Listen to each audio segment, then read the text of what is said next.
Good morning, everybody. Dignitaries on the dais, invitees, and my dearest young digital children.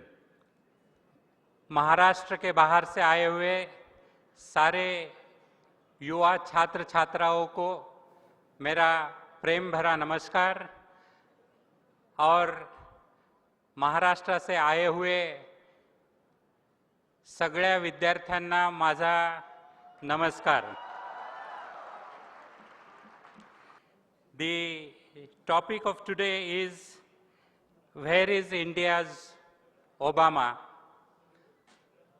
I do not know where India's Obama is, but I am very sure that India's Mahatma Gandhi, Subhash Chandra Bose, Dr. Ambedkar, Jawaharlal Nehru is sitting in this auditorium, and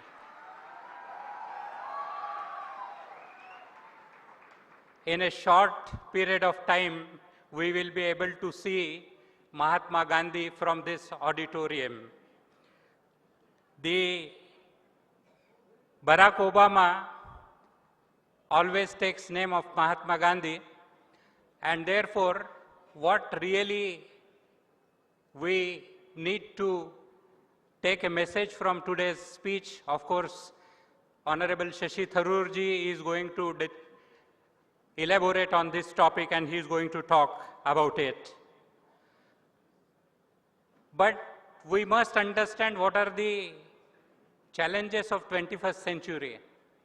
The moment we understand 21st century challenges, then we will be able to provide solutions to this country, and not only to this nation, but to the entire world. And therefore, this kind of organization, this kind of event has been organized by Mr. Karad. I congratulate for him. I always feel that if you really want to create Mahatma Gandhi, produce Mahatma Gandhi and his follower like Obama, then we need to understand what this young generation wants. The moment we understand what the empowerment is, how we empower this younger generation, we really will get solutions in this 21st century. And therefore, we need to understand the definition of youth empowerment. What is the definition of youth empowerment? Youth empowerment is nothing but an attitudinal, structural, and cultural process whereby young people gain the ability, authority, and agency to make decisions and implement change in their own lives and the lives of other people, including youth and adults. If we can empower these young people in this country, I am sure we are going to see a different India in coming years. What are the challenges which we need to understand? A person who is going to be the Obama of this country, the Gandhi of this country, must understand what are the problems which this country is going to face. The problems which we are going to face in this world, in this country, is the health issues, the issue of poverty, the issue of water scarce world, the issue of growing food gap, the issue of population, the issue of malnutrition, the issue of education. Only 15% of the students are coming to higher education. The access rate in our country is 15%. We want to achieve this access rate to 30%. And if we want to achieve this access rate to 30% in coming 10 to 20 years, then how are we going to achieve this? How are we going to resolve the problem of water? How are we going to resolve the problem of energy if we really want to develop? How we are going to resolve the problem of health? Day before yesterday only in Times of India, one news came in Mumbai, and that is the news of TB. We don't have the drugs to treat the new kind of TB which came in our country. These are the issues which we need to address, and therefore you have been invited here to understand the challenges of this country. If you understand the challenges of this country, then only we will be able to solve the problems, and for that, the differentiator factor is very important. You have to be innovative to address these issues and solve these issues. I am sure the honorable guest, Shri Shashi Tharoor, will address all these issues and try to solve some, try to give some solutions to resolve these issues. With this, I thank the organizers for inviting me here and gave me an opportunity to meet such wonderful people came from all over the country. And I also thank all of you for listening to me or hearing to me. Thank you very much.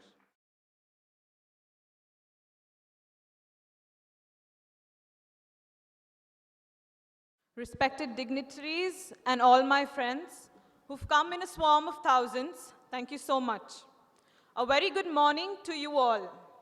It is a sheer pleasure to address to such an august gathering and get the opportunity to talk about a very vital question. Where is India's Obama? Or should I say, where is my India's Obama? This question, I'm sure, haunts every Indian mind, but nobody pounds over it. The front news of every newspaper all over the world, the most talked about man in almost years, a black blazer and a deafening roar of applause, brought forth Barack Hussein Obama II, the 44th and the first black president of United States of America, 20th of January 2009. One historic minute, and USA was swept into the most welcome revolutions.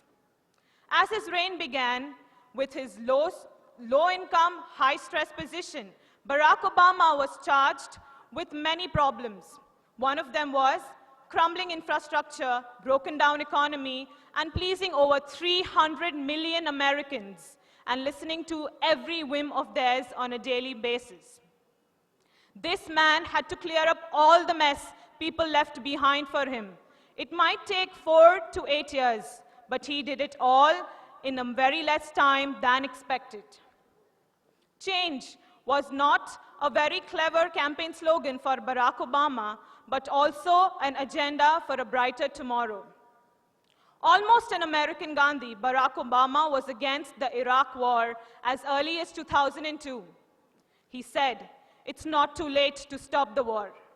He addressed at the Cairo University, Egypt, and said he wants to start a new beginning between the Islamic countries and United States for peace.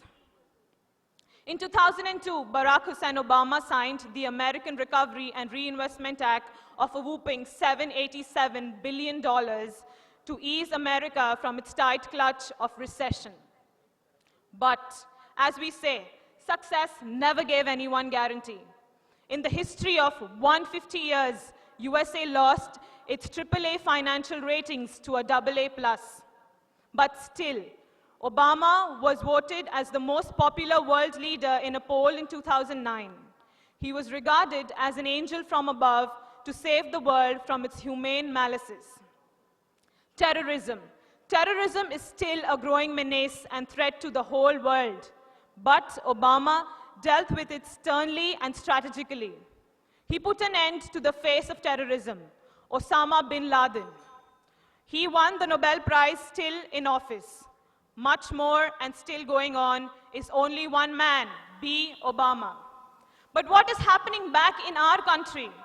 What are we doing to kill terrorism? Why is Ajmal Kasab still alive after killing innocent lives? Why? The government has spent 12 crores on him.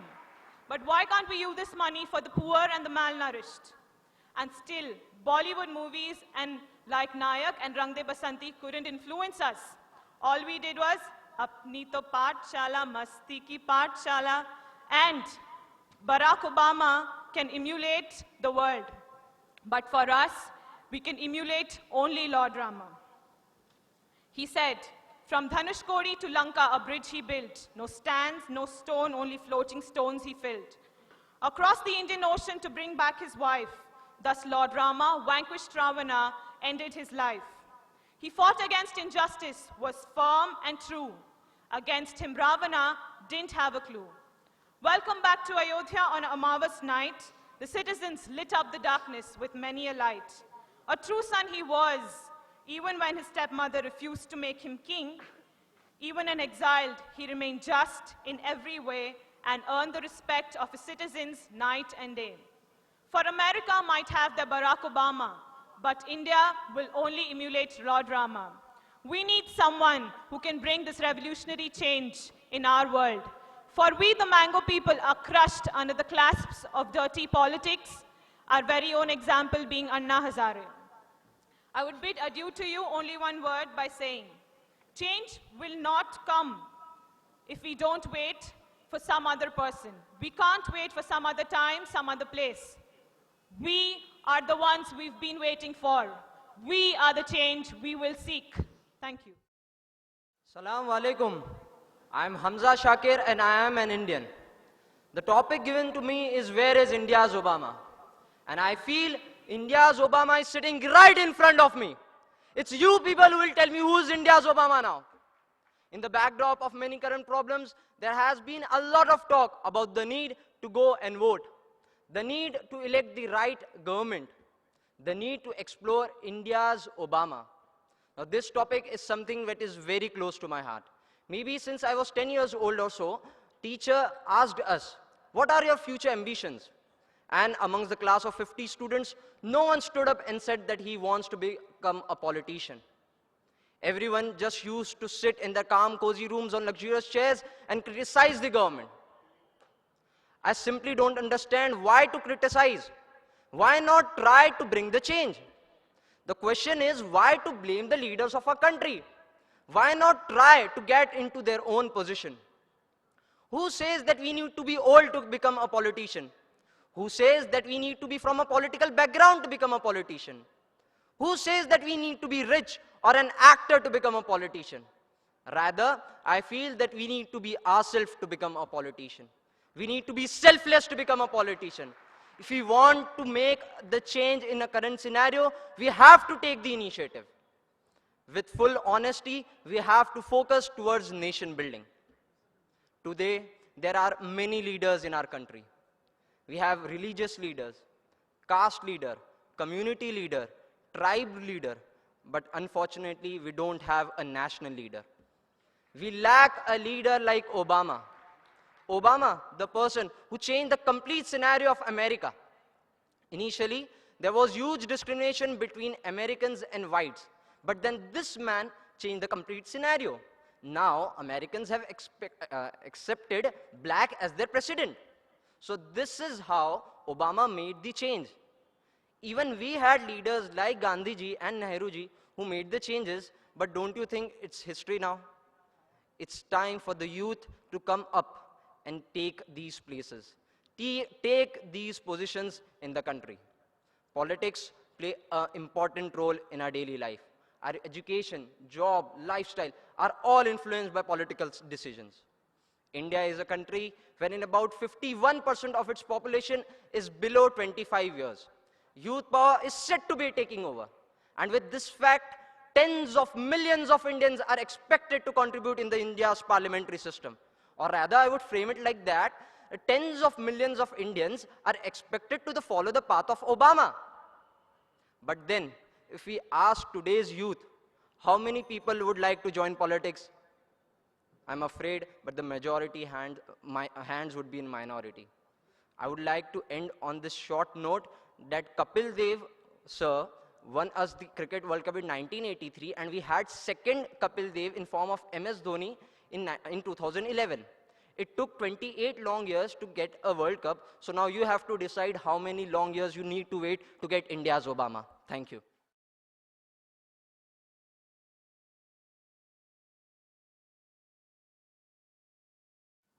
Good morning. Namaskar, Namaskaram, Vanakkam, Salam Alaikum. Everyone here, it's wonderful to see so many of you in this pandal today. I must say that this introduction left me slightly embarrassed. It was remarkable how much research had been done and how many materials found to squeeze into that short film. I can see that some of the organizers clearly looked me up on the internet. And this is something that happens a lot these days, you know.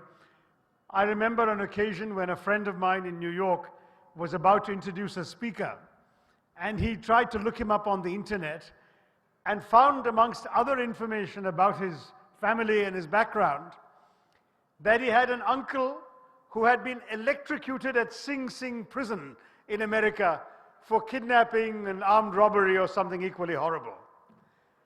But having taken the trouble to look it up, he felt he had to use it.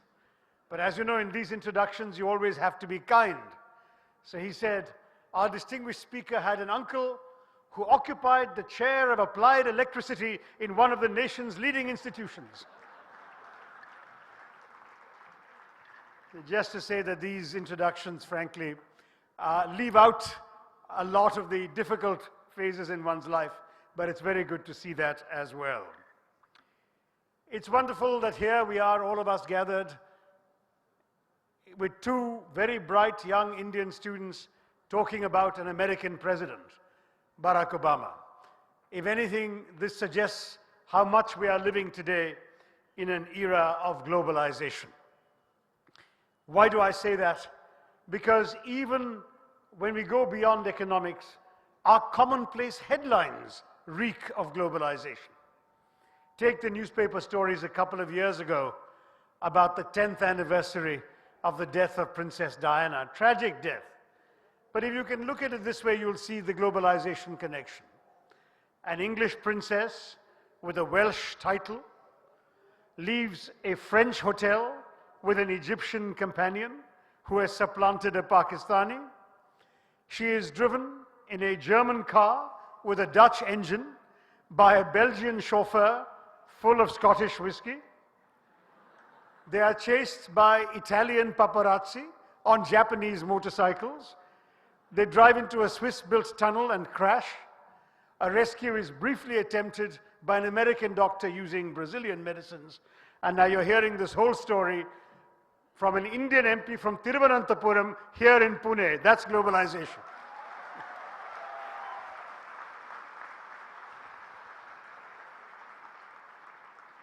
But it also reflects a larger truth, which is that it is important for us in India to be aware of experiences and role models outside our country. And so to hear the young people speak about Barack Obama and what he means is a reflection of an India that is opening itself up completely to the world. We are now a globalized economy, and in the world that all of you young people will grow up to in the 21st century, it is a world in which you will have to be conscious of and engage with the rest of the planet. The topic that was given to me was, where is India's Obama? And I asked myself, what do we understand by what Obama stands for? Unlike Vaishnavi, I'm not going to talk about Obama's record in office as president, because that is something the American voters are going to be judging in the course of the months ahead before their election in November. To me, when we speak of Obama as a man and as an idea, we are actually thinking of three factors that he stands for. The first is the rise of a representative of a small minority, in his case a very visible minority, to the highest office available in his country, the presidency of the United States. And this is particularly important because for centuries, black people, the community to which he belongs, were discriminated against in the United States. They were enslaved, they were slaves up to the American Civil War. It was only after 1865 that slavery was ended. But even then, terrible discrimination continued. Blacks could not study in white universities in the South. They could not eat in the same restaurants or the same cafes, swim in the same swimming pools, drink water from the same fountains as white people in the southern part of the United States. It was as late as 1964 that the Voting Rights Act guaranteed that American blacks would be able to vote without being challenged or discriminated against in many, many of the states, the southern states of the United States. So a minority that has suffered discrimination and oppression, that accounts for 12% only of the American population, and a man from that minority becoming president, that is the first symbol of what Obama stands for. The second thing that Obama stands for is the triumph of the outsider. Obama was not only black, he was actually the son of an immigrant. His father, Barack Obama Sr., was a Kenyan student who had come to study in America. While being a student, he met Obama's white mother, white American mother, had a short-lived marriage with her. Barack Obama was born the son of an immigrant, and he was born in Hawaii just 2 years after Hawaii had been admitted to the United States as a state, the 50th state of the United States. So this was somebody very much from the margins. In every society, but particularly in the developed world, immigrants are outsiders. They're not seen as part of the mainstream. They're seen on the margins. And of course, for anyone who has been to New York or Washington, Hawaii seems far away, almost like a part of Asia. So it is from this background of being an outsider, being on the margins, that Barack Obama rose to be President of the United States. That is the second important accomplishment. Somebody not from the traditional ruling class of his country achieving the highest office in the land. And the third thing that, to me, Obama stands for was his youthfulness. He was only 44 years old when he became president. He was a youthful embodiment of the potential of change. 50 years ago, when John Fitzgerald Kennedy, the famous JFK, was first elected in America as the youngest president for a century almost, for 60 years, John Kennedy said, "Today the torch has been passed to a new generation." But that new generation had become older, and it was Obama, with his fresh-faced, youthful energy, who stood up and said, you all know what he said, "Yes, we can." That was the message. The young can bring about change in America. Yes, we can. And that message was the third important aspect of what the idea of Obama stands for in the world. So, somebody from a visible minority, discriminated against, somebody, an outsider, not from the traditional ruling class, somebody youthful, at an age where 44, you'd be lucky to be considered old enough to be Minister of State in our country. But in America, he had become president. These three things, one could say, are what Barack Obama stands for. So we have to ask ourselves, when we speak of India's Obama, where can we find in India embodiments of these three elements, embodiments symbolizing India's search for its own Obama? Let me try and answer that question. To my mind, and some of you here may have read some of my books in which I have explained this at greater length, the singular thing about India is that you can only speak of it in the plural. We are a land of great diversity. We are a land whose diversity is visible in our geography. We are a land of Himalayan snow peaks and tropical jungles, beaches and mountains, rivers and desert. Our diversity is reflected in our topography, in our climate, in our ethnicity. We are home to pretty much every ethnic group known to mankind. We even have Indians of African descent, of white descent, people from the northeast of Mongoloid and Chinese descent. We have all sorts of ethnicities in our country. We are home to every religion known to mankind, with the possible exception of Shintoism in Japan, but most kinds of religious practices are available. We are home to 23 languages recognized in our Constitution. As you know, when you pull out your rupee note, you will find the denomination written in at least 15 scripts. At the same time, if you start counting dialects, we have 22,000 dialects in our country.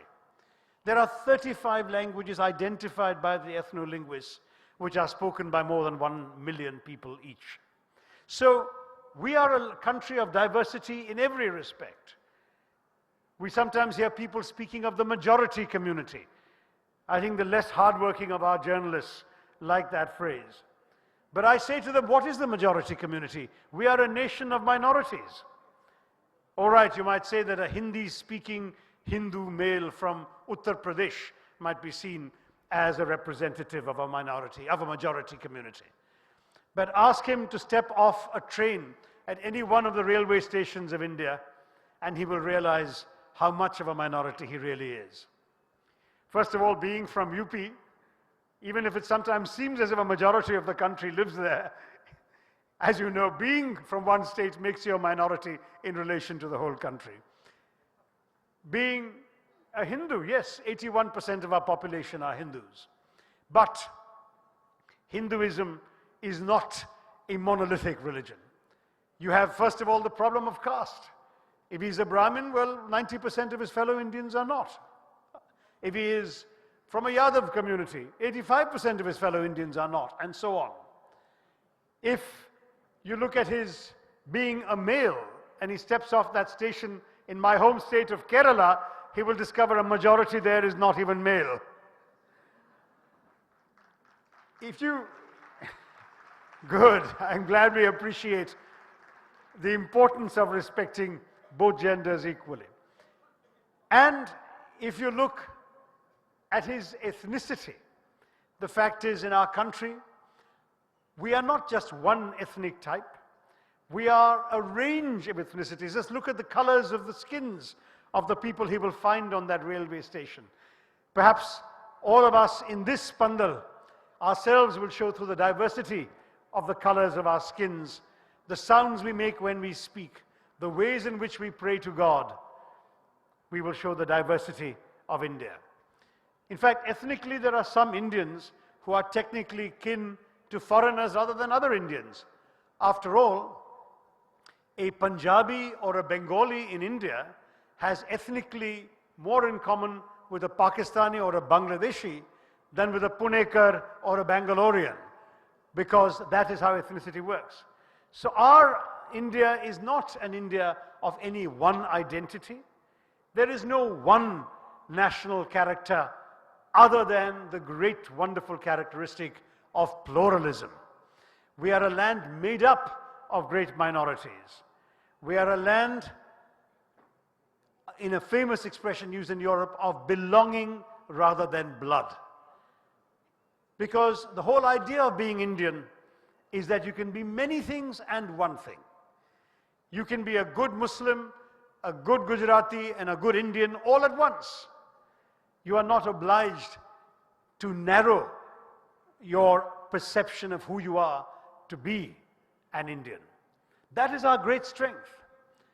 I used to live in America for many years when I worked for the United Nations. And I would tell American audiences, yes, you call yourself a melting pot. America thinks of itself as a land, a big melting pot, where people from various ethnic groups and nationalities around the world have come, they've dropped into the pot, and they've been melted together to form one American identity. Well, we are not a melting pot in India, because you can easily tell a Punjabi from a Keralite, you can tell a Bengali from a Maharashtrian, but we are instead a thali. We are a collection of different dishes in different bowls and all on one stainless steel plate. The dishes taste different, so they don't necessarily mix with the rest. They're in different bowls, they can't flow into the rest sometimes, but they belong together on that same plate, and they combine on your palate to give you a satisfying repast. That is the idea of India that we celebrate, because it's built on the idea that a nation can overcome differences of caste, of creed, of color, of culture, of consonant, of cuisine, of costume and custom, and still rally around a consensus. And that consensus is that in a diverse democracy like ours, you don't really need to agree all the time, so long as you agree on the ground rules of how you will disagree. The reason that we have succeeded for 64 years in producing such a great and successful democracy is because we have managed consensus on how to manage without consensus. That is the great strength of India. And you know, when Winston Churchill was contemplating India's independence, he said, "Oh, India is no more a united country than the equator." Well, Churchill was rarely right about India. But what we have been able to prove is that we collectively as a people can strive together on that thali, on that common plate, and work for the same aspirations as a nation. Now this India is the India that I'm proud to speak of today. So when we look at those three criteria that I mentioned for Obama, where would we look to find India's Obamas under those criteria? Can we find instances where a discriminated minority has been able to rise to high office? I say proudly yes. The founding father of our Constitution, the chairman of the drafting committee of the Constituent Assembly, India's James Madison, was Dr. B.R. Ambedkar from this wonderful state of Maharashtra. He was born in very impoverished circumstances, but he was picked up because of his brilliance by patrons of higher castes who gave him the opportunities that he seized with such ability that he went on to become a doctorate both in the UK and in America, a lawyer qualified in London, the first Indian principal of the Government Law College of Mumbai, and he has given us our policies of affirmative action, the first and farthest reaching policy of affirmative action against for discriminated minorities in the world.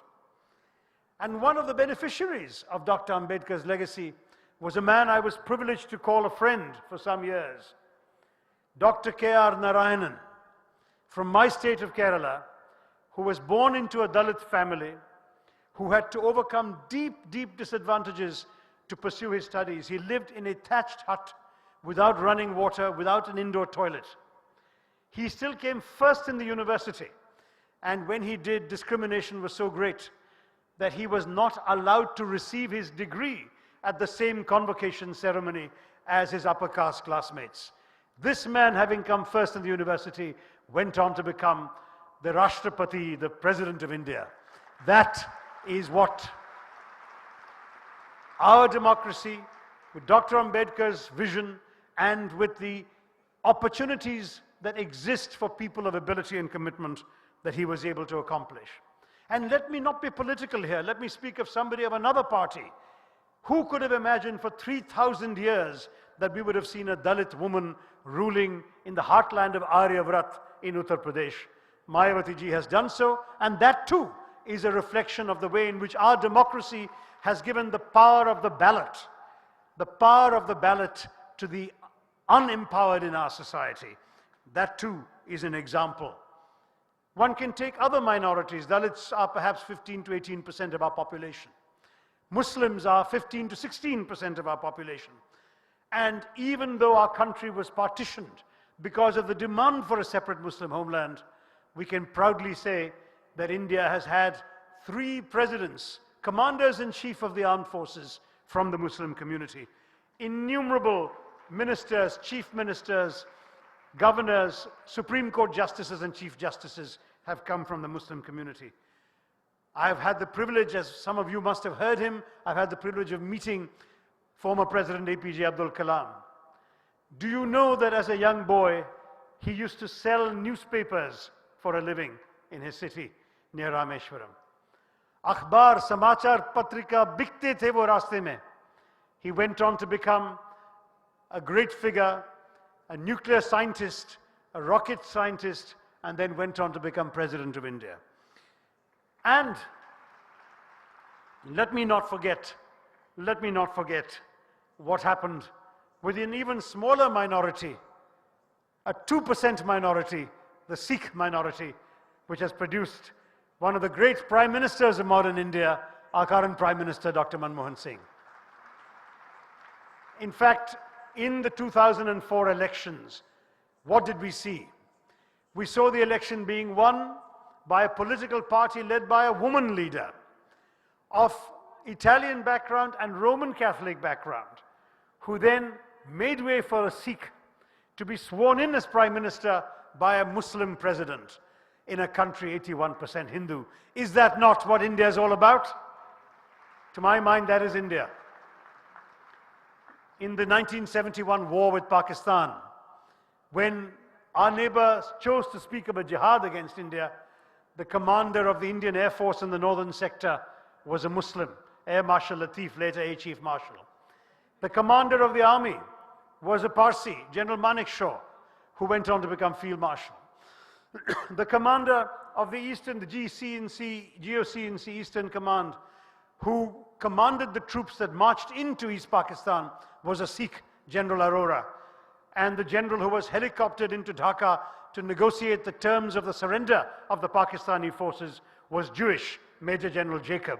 That is our country, that is India. So that is the first category we talked about. The second, the outsiders versus the insiders. Yes, you might think that we have had fewer examples. The first 7 prime ministers of India were all not the first, I beg your pardon, 6 of the first 7 were all from Uttar Pradesh. And one might well be forgiven for thinking that the domination of Uttar Pradesh in our country meant that people from elsewhere didn't have a chance. But then we did see that happening. We've had prime ministers from the south in Narasimha Rao ji and Deva Gowda ji. We've had a prime minister from Gujarat. We've had a Morarji Desai ji. We've had a prime minister from Punjab in I.K. Gujral ji. And of course, we've already talked about Manmohan Singh ji. So you've seen a tremendous amount of diversity even in that area. After all, if you look at the career graph of someone like Prime Minister Manmohan Singh, this is not somebody who can be considered a political insider. His life was spent as an economist, first as a professor, then working for the government, but in the civil services, governor of the Reserve Bank, then somebody who even worked abroad heading the South Commission, came into our country and was given an opportunity in politics when India needed to overcome a world-class financial crisis in 1991. From there, in many, many ways, as an outsider to the political class, he has risen to the top. In a much, much more modest way, I could perhaps claim too that as somebody without any political pedigree, no political parents or grandparents or godfathers, I too, on the basis of my life abroad and whatever accomplishments I was able to make in the world, I was given an opportunity to serve our country through the political arena. So yes, there is scope in our country for outsiders as well. And then on the third category of youth, there we have a bit more of a problem. Our average age in India is 28. I will not ask you to guess the average age of our cabinet or the average age of our parliament. Youth have still found it a bit more difficult to come up. But that will not be the case forever. 65% of our population is under 35. 500 million Indians are under 25, and I suppose that applies to almost all of you here today. We have, however, some serious problems facing young people. Not all of them have had the benefit of a good education and have had a chance to sit here. 60 million of our young people are child laborers. 350 million of our children have never seen the inside of a school. They're illiterate because they've had no opportunity to have an education. This is the great challenge we face in our country, that even when you are born an Indian, you do not necessarily have the same opportunities to learn, to grow, to develop your potential. As young people, you must be conscious of the less fortunate young people amongst you. The ones whom in today's newspaper you will see Prime Minister Manmohan Singh saying it is a national shame that 42% of our children are malnourished. Those are also your and my countrymen of the future. They need also to be effectively supported and represented. Yes, we have had some examples of young people coming to power the way Obama did. In this state of Maharashtra, Shri Sharad Pawar ji became Chief Minister at 37. In my state of Kerala, Shri A.K. Antony became Chief Minister at 38. And today we have Omar Abdullah in Kashmir, who became Chief Minister at 38 as well. But we know there are exceptions. In our country, age and experience are valued, and that is important. We must respect grey hairs. But I can tell you that when I was first elected to Parliament and I sat in the Central Hall of Parliament with the other Congress MPs, Prime Minister Manmohan Singh said to all of us something very different. He said, "We have had a lot of support from young voters in this election, and we must always respect the impatience of the young." What a wonderful thought from a then 77-year-old Prime Minister. The impatience of the young. And let me say to you, you are right to be impatient. We need change in this country. We need to be able to address and tackle the real problems of our people. And we need to be impatient with how slowly some things have happened. There has been progress in the last 20 years. Things have moved well. When we speak of 8% growth, we are actually saying that for each of the last 10 years, 10 million poor Indians have been pulled out of poverty, pulled out above the poverty line. But when we have so many hundreds of millions of poor people, that is still slow going. So you're right to be impatient. You young people here gathered in this extraordinary assembly, I know that you want India to meet the standards that you can see around the world from your reading, from your studies, from your travels. You know that there are high standards that the world must hold us to, and we can match them. Bharat mein kya kami hai? Why can we not maintain the highest standards of any country in the world? We are capable, and you too can say, as Obama said, yes, we can. Say it. Yes, we can. Come on. We can.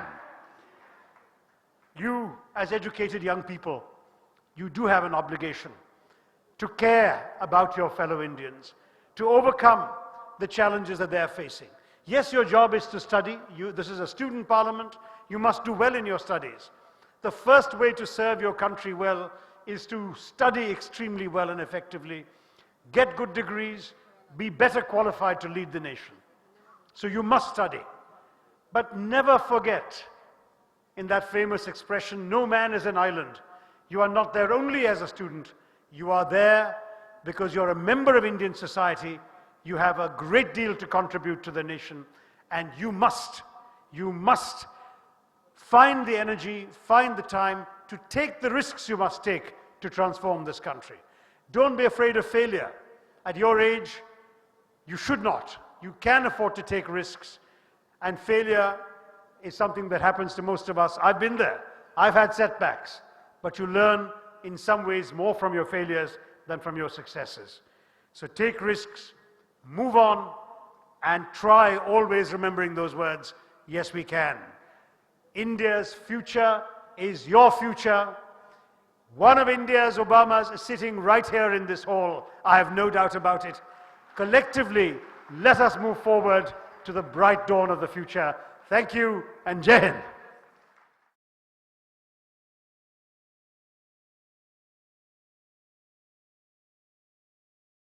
First of all, you said US is a melting pot and we are a thali. Right. So the changing the scenario of US is pretty much different from the conditions in India. Right. My question is not where is India's Obama. My question is why India's Obama? Why don't we see? Why to search for India's Obama when the world reads about Gandhi and learns from him? How can we inculcate something from him and implement from him? That's an excellent question. I have to confess at the very beginning that I didn't choose the topic. It was given to me by the organizers. Perhaps if this was organized in America, they might say, where is America's Gandhi? Who knows? But the truth is, I do believe it's not a bad topic.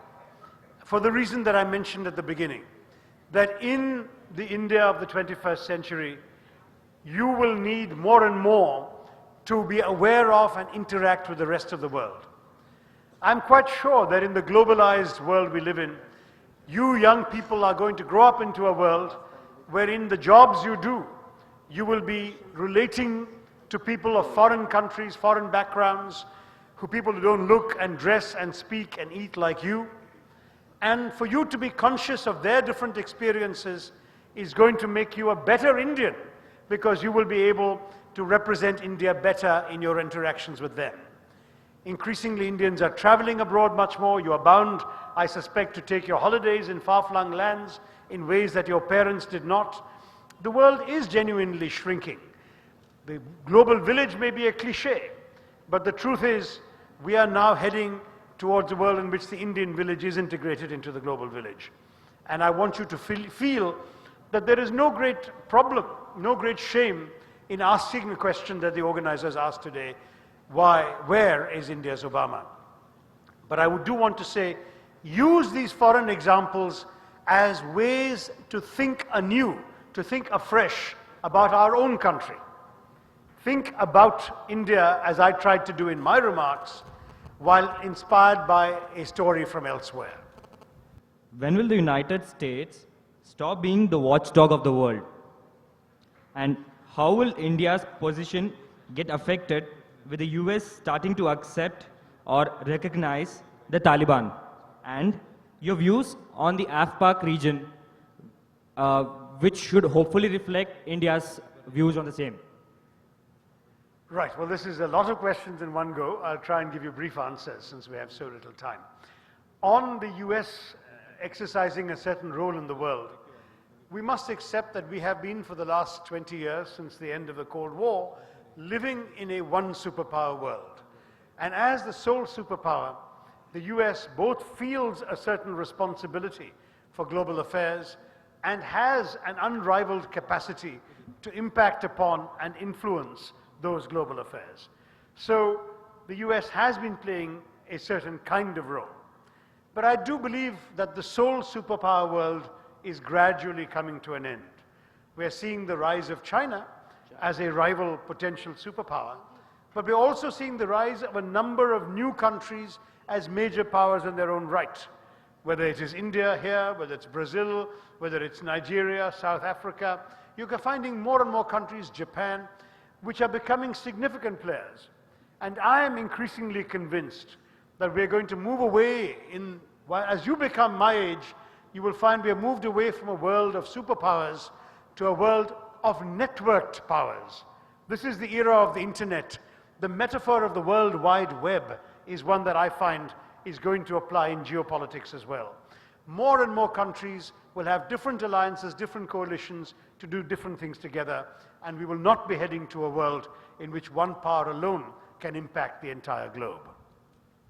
On Afghanistan, Pakistan, and the Taliban, it's a complicated issue, but very briefly, our interest as India is in seeing a stable Afghanistan which does not fall prey to the kind of Taliban rule that took place for several years at the end of the last century, and that does not become a wholly owned subsidiary of the Pakistani ISI, the Inter-Services Intelligence, as had happened on that occasion. We can never forget the Kandahar hijacking, when Indian citizens were killed on Afghan soil in an operation masterminded from Pakistan and aided and abetted by the Afghan government of the day. We are not asking for more than that. We are not asking for Afghanistan to in any way be controlled by us. We just want a friendly relationship with a stable, democratic Afghanistan. Now, if that is the objective, then we would have some hesitation about allowing those elements of the Taliban who have tried to take power by force. We would have some hesitation about them coming to power in Afghanistan, because we know they would be inimical to our interests and they would do great damage to the Afghan people. For example, some of our development assistance has gone to rebuilding girls' schools, to setting up the biggest maternity and child health hospital in Kabul. We are supporting the institutions that will give Afghan society a much more gender-fair system, whereas the Taliban had denied education and denied rights to girls and women in their country. So we do need to stand up for the principles we believe in, and that's why we are reluctant to see armed Taliban coming in. But those Taliban who are willing to renounce weapons and come in as part of a larger democratic coalition arrangement, participating in an Afghan government in which the Afghan people of both genders have had an opportunity to determine the destiny of their nation. Such an Afghanistan we are prepared to live with. And that is what we support today.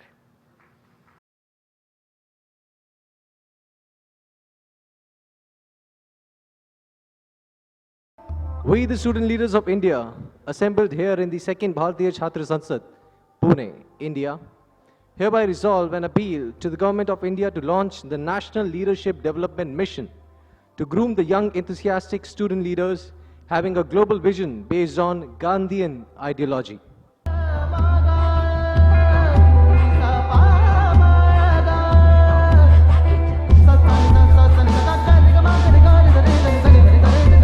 And for now we are waiting for the results. And we have the result right there with yes, 84.35%. And क्योंकि कुछ लोग इत्तेफाक नहीं रखते, so no, 15.65%.